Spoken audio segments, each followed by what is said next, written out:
ఒక్కసారి కొమ్మూరి గోల్డ్ కి కాల్ చేయండి. తాకట్లో ఉన్న మీ బంగారాన్ని విడిపించి మార్కెట్ ప్రైస్ కి వాళ్ళు కొనుక్కుని మిగతా డబ్బులు మీకు ఇచ్చేస్తారు. బ్రేకింగ్ న్యూస్ చూస్తున్నాం మనం టీవీ స్క్రీన్ పై. రష్యాలో ఘోర విషాదం చోటు చేసుకుంది. క్రిమియాలో రష్యా సైనిక విమానం కూలిపోయింది. బుధవారం తెల్లవారుజామున కొండను ఢీకొట్టడంతో AN-26 సైనిక విమానం కూలిపోయింది. ఈ ఘటనలో 29 మంది ప్రాణాలు కోల్పోయారు. 23 మంది ప్రయాణికులు, 6 సిబ్బంది దుర్మరణం చెందారు. ఈ మేరకు రక్షణ మంత్రిత్వ శాఖ తెలిపింది. రష్యా వార్తా సంస్థలు సైతం అవే చెప్తున్నాయి. సో రష్యాకు చెందిన AN-26 సైనిక విమానం మియా ద్వీపకల్పం మీదుగా ప్రయాణిస్తుంది. అయితే ఈ విమానం 2014లో ఉక్రెయిన్ నుంచి స్వాధీనం చేసుకున్నటువంటి నల్ల సముద్ర ద్వీపకల్పంలో కూలిపోయింది. కొండను ఢీకొట్టి కూలిపోయినట్లుగా తెలుస్తోంది. విమానంలో ఉన్న 23 మంది ప్రయాణికులు, 6 సిబ్బంది కలిపి 29 మంది అక్కడికక్కడే చనిపోయారు. ఆ ప్రమాద శకలాలని మనం టీవీ స్క్రీన్ పైన చూస్తున్నాం. సో అయితే ఈ ప్రమాదానికి సాంకేతిక లోపమే కారణంగా తెలుస్తోంది.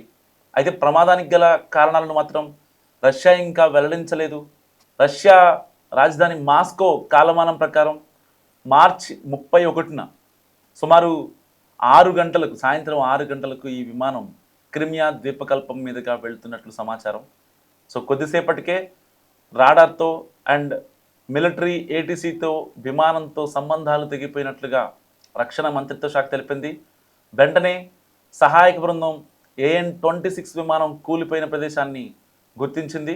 సో ఘటనా స్థలంలోనే 6 సిబ్బంది, 23 మంది ప్రయాణికులు చనిపోయినట్లుగా మంత్రిత్వ శాఖ తెలిపింది. అయితే విమానంపై ఏదైనా దాడి జరిగినట్లుగా ఆనవాళ్లు కనిపించలేదు. దీంతో సాంకేతిక లోపమే ఈ ప్రమాదానికి కారణమై ఉండొచ్చని అధికారులు ప్రాథమికంగా భావిస్తున్న పరిస్థితి. సో ఇప్పటికీ రష్యాపై ఉక్రెయిన్ ఎలాగైనా సరే ఇబ్బంది పెట్టాలని ఇప్పటికీ రష్యాను చూస్తుంది. మరి ఇలాంటి నేపథ్యంలో ఆక్రమించుకున్నటువంటి నల్ల సముద్రపు ద్వీపాల్లో సో ఉక్రెయిన్ అడుగుజాడలు చాలా స్పష్టంగా కనిపిస్తూ ఉంటాయి.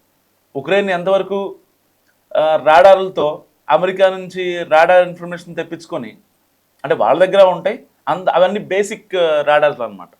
సో అమెరికా దగ్గర నుంచి ప్రీమియం రాడార్లతో యొక్క రష్యా యొక్క ఆర్మీ విమానాలు సైనికుల్ని తరలించేటువంటి కార్గో ఫ్లైట్స్ని, వాటి యొక్క లొకేషన్స్ని ట్రాక్ చేసి వాటిని ఎలాగైనా ఇబ్బంది పెట్టాలనేది గతంలో ఉక్రెయిన్ చేసిన పని. ఎందుకంటే జెలెన్స్కీకి పని పాట ఏముండదు బేసిక్గా.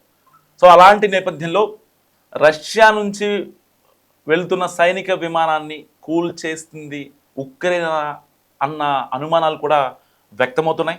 మీరేమనుకుంటున్నారో మస్ట్గా కామెంట్ చేయండి.